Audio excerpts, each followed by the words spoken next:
இறை இயேசுவில் அன்புமிக்க என் சகோதர சகோதரிகளே, இறை வார்த்தையை கேட்டு அன்னை மரியாள் அதன்படி நடந்தார்.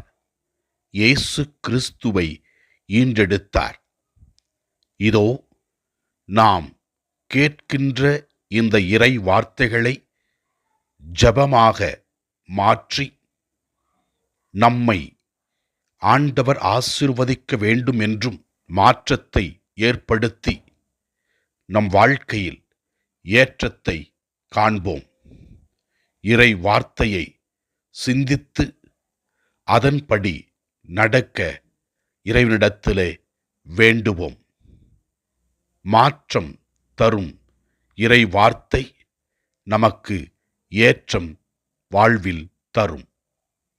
இறை வார்த்தையின் சிறப்புக்கள். இறைவனின் வார்த்தை உருவாக்கும்.